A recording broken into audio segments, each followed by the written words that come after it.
Magandang araw kaibigan! Tuloy po kayo sa Felicidad's Channel. Sa mga kwento ng buhay at pag-ibig na hinalukay sa natatagong baul ni Felicidad. Pero bago po tayo magpatuloy, huwag niyo pong kalilimutan na i-like ang video, i-subscribe ang channel, at i-click ang notification bell para lagi kayong updated sa mga parating pa na upload.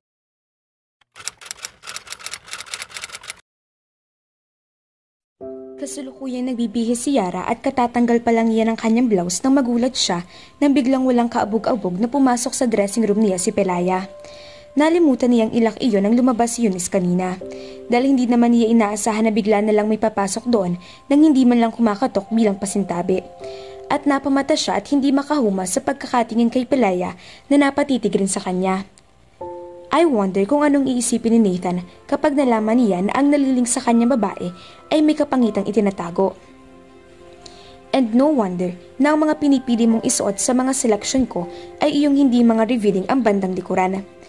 Patuloy pa rin ni Pelaya habang pinagmamasdan siya. Kaya kung ako sa'yo ay huwag ka nang umasa na magugustuhan ka ni Nathan ng totohanan. Natural lang na maging maalalahanin at mapait siya sa'yo dahil kabanda ka niya at naliling pa kayo sa isa't isa. Pero hanggang doon na lang iyon. Alam ko na may gusto ko kay Nathan. Babae rin ako kaya madali kong malaman ang tungkol sa mga bagay tulad nun. Pero tulad ng nasaksihan mo kanina sa tagpo naming dalawa ni Nathan sa dressing room, ako ang talagang gusto niya. After all, matagal na kami magkakilala. Hindi rin si Nathan ang basta-basta nagtitiwala sa babae dahil sa nangyaring trahedya sa pamilya nila. Nakilala ko na siya bago ang trahedyang iyon. Kaya naman matimbang talaga ang nararamdaman niya para sa akin. Siguro mabait lang siya sa'yo. Para mas maging maayos at maganda ang rapport ng banda ninyo. At pagkatapos sabihin ni Pelaya ang litanya nito at tingnan siya ng may pandidiri, ay walang sabi-sabing tumalikod na ito at naglakad paalis ng dressing room. Habang si Yara naman ay tila robot na napaupo sa sofa habang sunod-sunod na malisbis ang mga luha niya.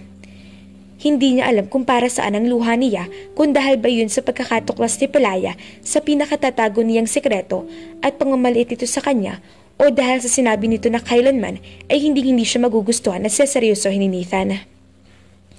Yara, anong nangyari? Napailing na lang siya at patuloy sa pag-iyak. Sige na, sabihin mo sa akin, o baka gusto mong si Nathan pang papuntahin ko rito. Hindi, huwag mo na siyang puntahan. Galit na sabi ni Yara sa pinsan. So, anong nangyari at umiiyak ka? Tanong ulit ni Eunice.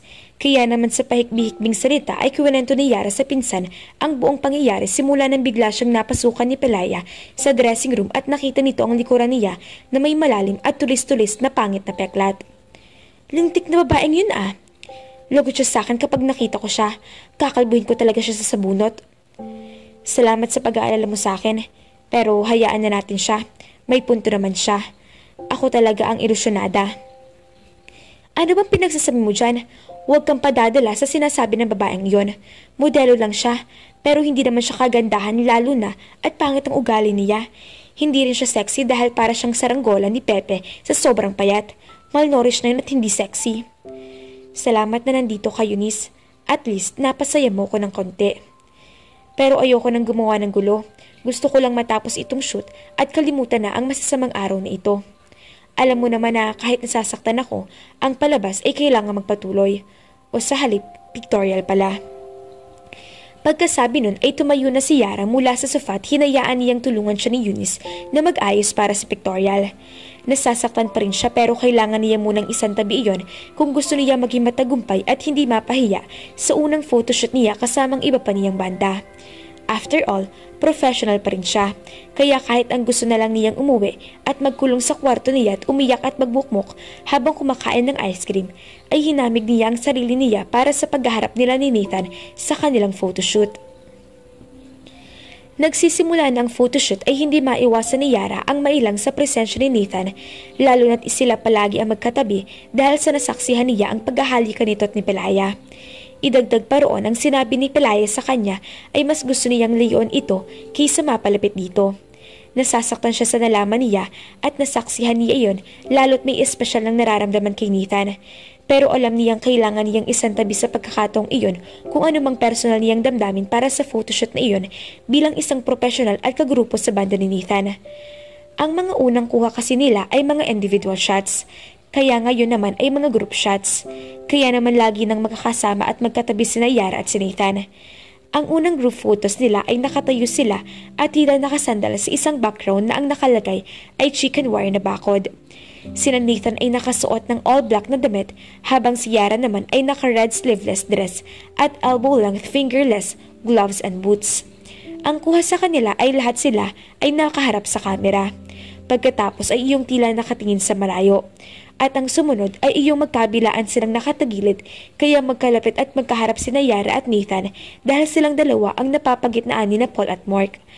Ang pangalawang group photos nila ay nakaupo si Nathan sa tila malatronong silya at nakatayo sa magkabilang side nun sina Paul at Mark. Habang si Yara ay nakapwesto sa bandang likuran ni Nathan nang umpisa hanggang sinapadpad siya sa kandungan ni Nathan pagkatapos ng ilang shots. At dahil sa pwesto nilang iyon, kaya lalong nailang si Yara.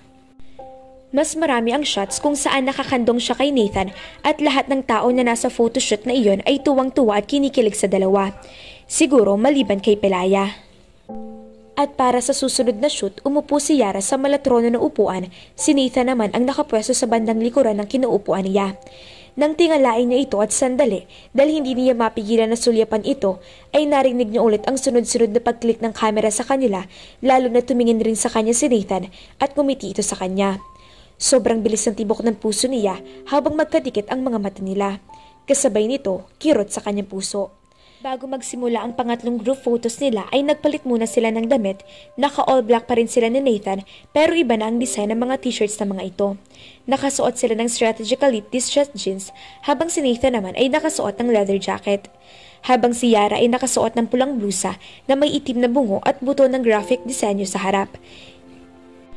Ang unang kuha sa kanila sa bago nilang wardrobe ay nakahilera sina Nathan sa pagkakatayo nila at palahan lang nilang buhat-buhat na tatlo si Yara. Meron ring version iyon kung saan ay nakaupo naman sila sa isang pahabang sofa at sa kandungan nila pahalang at patagilid na nakahiga si Yara paharap sa kamera. Meron din silang kuha na nakasandal sila sa tila mahabang mesa pero ayon sa photographer ay i-edit iyon para ang lalabas sa sinasandalan nila ay isang sports car na nakapark sa isang tila deserted na lugar. Ang sumunod naman ay nakapwesto sila sa isang makeshift terrace.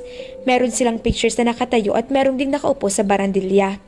At kapag inedit daw iyon, ay papalitan daw ang terrace ng isang Japanese style na bridge. Pagkatapos kuhanan ng terrace photoshoot nila at ilang walkie photos nila kung saan meron pang sandali na binuhat ni Nathan si Yara. At inikot-ikot hanggang sa pareho silang mahilo at mapaupo sa sahig. Nagpa-picture din si Paul kasama si Eunice kung saan lagi magkayakap ang mga ito. Meron pang isang tila na nang iinis si Mort na nakaakbay pa kay Eunice na pumeso sa kabilang side nito. Yara, sandali. Bakit? Gusto mo bang pumunta sa ibang lugar? Tayo ngayon? Tapos na naman ang photoshoot natin at wala na tayong iba pang nakaschedule na dapat gawin ngayon. Tila napapaisip na sabi ni Yara nang bigla niyang makita sa hindi kalayuan sa kanila si Pelaya sa may bandang likuran ni Nathan. At tila biglang mas malinaw na tumimo sa isipan ni Yara ang mga sinabi nito sa kanya sa dressing room. Kaya naman dahan-dahang umiling si Yara. Pasensya na, may gagawin kasi ako ngayon eh. Oo naman, baka next time na lang tayo lumabas. Napabuntong hininga si Yara. Labag man sa kalooban niya ang sunod niyang sasabihin ay kailangan niyang masabi iyon dahil kung hindi ay baka siya naman ang lalong masaktan sa bandang huli. Nathan, mas okay siguro kung sa professional na paraan na lang tayo magkita. Bilang bandmates na lang at wala ng iba pa. Hindi mo na rin ako kailangang pag-aksaya ng panahon dahil alam ko nakakaistorbo lang ako sa'yo. Ano bang pinagsasabi mo? Hindi ka nakakaistorbo sa akin. Pareho lang, itigil na natin ang pagkikita sa labas bilang professional. Alam ko naman na baliwala lang sa'yo ang naganap na halikan sa pagkita natin dalawa kagabi. Kaya itigil na lang natin ang kung ano mang nagsisimulang meron tayo sa isa't isa. Huwag mong sabihin sa akin anong dapat kong sabihin at namaramdaman ko. At para sa iyong kaalaman, special din sa akin ang kisa nangyari sa pag-itan. Sinungaling. Itigil mo ng pagsisinungaling sa akin. Paano mo nasabing espesyal ang halikan natin samantalang ay wala pang 24 oras ang nakakalipas ay nakipaghalikan ka na agad kay Pelaya. Nakita ko kayong dalawa sa dressing room ninyo. At sabay naglakad sa kanya palayo. Pero hinabol siya ni Nathan at pinilit hawakan ng isa pang braso. Pero mabilis iyong naiiwas ni Yara kaya laylayan ang blouse niyang nahagip ng kamay ni Nathan. Gumagapang ang kanyang palad sa balat ng kanyang ibabang likod. Pareho silang nanlamig. Si Yara ay may horror expression sa kanyang muka habang binalik ang tingin kay Nathan. Habang si Nathan ay tahimik at gulat na gulat habang nakatitig sa kanyang kamay na nangingingain hindi pantay na balat sa likod ni Yara. Ano? Pero hindi na naituloy ni Nathan ang sasabihin dahil mabilis nang tumakbo si Yara palayo sa kanya. Yara! Pahabol na tawag ni Nathan sa kanya pero hindi na siya nito pinakinggan pa. Habang si Yara naman ay namamalisbis na ang luha niya habang tumatakbo siya palayo kay Nathan. Pagkatapos ng araw na ito, natitiyak niya ay siguradong hindi na siya gugustuhin pa ni Nathan kahit pa hindi nito nakita mismo ang kapangitan niya. Nahawakan naman ang kamay nito iyon. Ngayon, higit kailanman ay mas nadagdagan ng dahilan niya para iwasan na si Nathan kahit mahirap iyon sa kalooban. Ayaw niyang makita ang pagkasuklam sa mga mata nito kung ipagpipilitan pa niya ang sarili. Mas bagay naman ito talaga kay Pelaya na magandang kutis at perpekto ang ganda. Hindi tulad niya. Naku mga ka-felicidad, katapusan na ba na magandang simula ng ating mga bita? Abangan!